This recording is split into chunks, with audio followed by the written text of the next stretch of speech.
Hello hi नमस्कार, आप सुन रहे हैं जागरण पॉडकास्ट का खबरनामा। मैं हूं आपके साथ शताक्षी सिंह।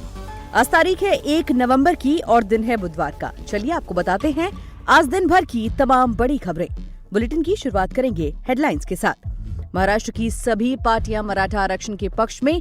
सर्वदलीय बैठक के बाद शिंदे बोले कानूनी प्रक्रिया के लिए समय दें, आंदोलन खत्म करें। आईफोन अलर्ट मैसेज मामले में एप्पल से पूछताछ संभव। पार्लियामेंट्री पैनल सम्मन भेज सकता है। विपक्ष ने केंद्र पर फोन हैकिंग का आरोप लगाया था। दिल्ली में धार्मिक स्थलों के पास नहीं बिकेगा मांस। मंदिर मस्जिद से 150 मीटर दूर खुलेंगी मीट शॉप। नई लाइसेंस पॉलिसी को एमएसडी की मंजूरी। Pilot crew members mouth wash tooth gel use नहीं कर सकेंगे। ब्रेथ एनालाइजर टेस्ट जरूरी। डीजीसीए ने रिवाइज्ड नॉर्म्स जारी किए। सीज फायर नहीं हुए तो बाइडेन को वोट नहीं देंगे। मुस्लिम नेता बोले चुनाव में फंडिंग भी रोकेंगे। फिलिस्तीनियों की मौत में अमेरिका की भी भूमिका। इजरायली सेना का गाजा के सबसे बड़े रिफ्यूजी कैंप पर हमला। 50 हमास लड़ाकों की मौत, 150 से अधिक घायल। अक्टूबर में जीएसटी कलेक्शन 13% बढ़ा। सरकार ने जुटाए 1.72 लाख करोड़ रुपए। टाइगर 3 की एडवांस बुकिंग 5 नवंबर से होगी शुरू। रिलीज के दिन सुबह 7 बजे से शुरू होंगे shows. Rohit Sharma one day ranking में टॉप 5 में आए। शुभमन गिल अब बाबर आजम से 2 पॉइंट्स पीछे। गेंदबाजी में शाहीन नंबर 1 पर। अब खबरें विस्तार से जान लीजिए।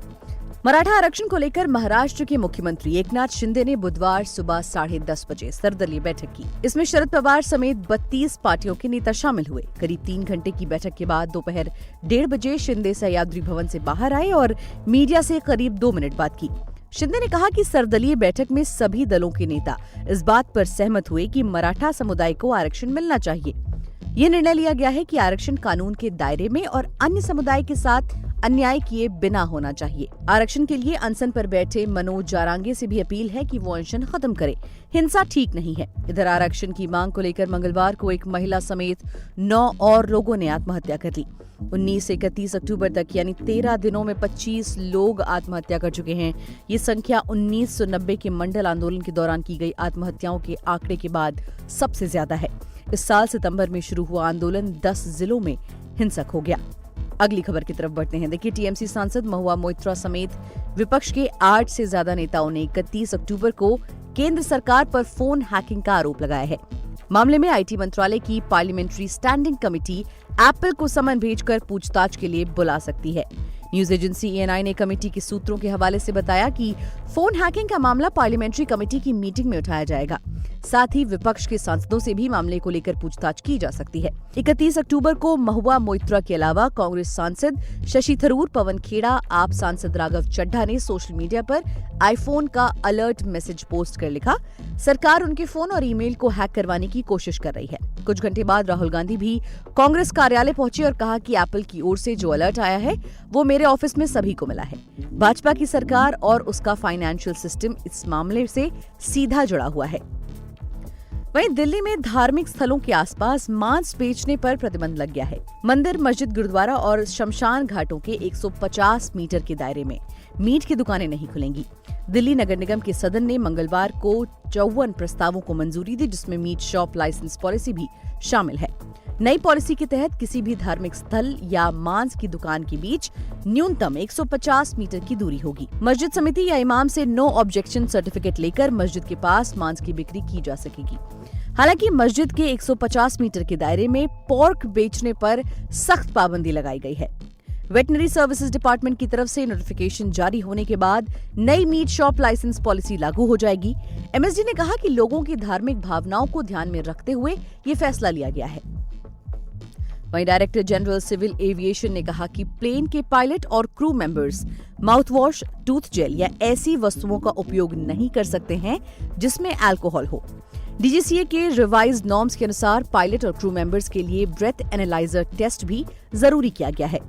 डीजीसीए ने बुधवार को जारी बयान में कहा कि नॉर्म्स में बदलाव एयरक्राफ्ट ऑपरेशन को अधिक सुरक्षित बनाने के इरादे से किए गए हैं। एविएशन इंडस्ट्री से मिले सुझाव के आधार पर 30 अक्टूबर को सिविल एविएशन रिक्वायरमेंट्स के मौजूदा नॉर्म्स में बदलाव किया है। शराब के सेवन के लिए विमान कर्मियों के मेडिकल टेस्ट की प्रोसेस से संबंधित नॉर्म्स में कई बदलाव किए गए हैं।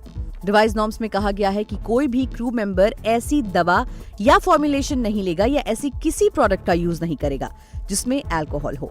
ऐसी दवा लेने वाले क्रू मेंबर्स को फ्लाइट से पहले कंपनी के डॉक्टर से एडवाइस लेनी होगी। डीजीसीए के मुताबिक फ्यूल सेल टेक्नोलॉजी वाले ब्रेथ एनालाइजर का यूज अनिवार्य कर दिया गया है। साथ ही एजेंसियों की निगरानी और निरीक्षण की एक प्रक्रिया शुरू की गई है। पैसेंजर के रूप में ट्रैवल कर रहे ऑपरेटिंग क्रू मेंबर्स के लिए बोर्डिंग एयरपोर्ट पर ब्रेथ एनालाइजर टेस्ट करना जरूरी होगा। विदेशी खबरों की बात करें तो अमेरिका के कुछ मुस्लिम लीडर्स और अरब अमेरिकन ग्रुप के सदस्यों ने मांग की है कि राष्ट्रपति बाइडेन गाजा में सीज फायर के लिए तुरंत कदम उठाएं। उन्होंने शर्त रखी है कि अगर ऐसा नहीं हुआ तो वो 2024 के चुनाव के लिए उनको मिलने वाली फंडिंग बंद कर देंगे और बाइडेन की डेमोक्रेटिक पार्टी को वोट भी नहीं देंगे। मंगलवार को राष्ट्रपति बाइडेन ने नेशनल मुस्लिम डेमोक्रेटिक काउंसिल के सदस्यों के साथ बैठक की।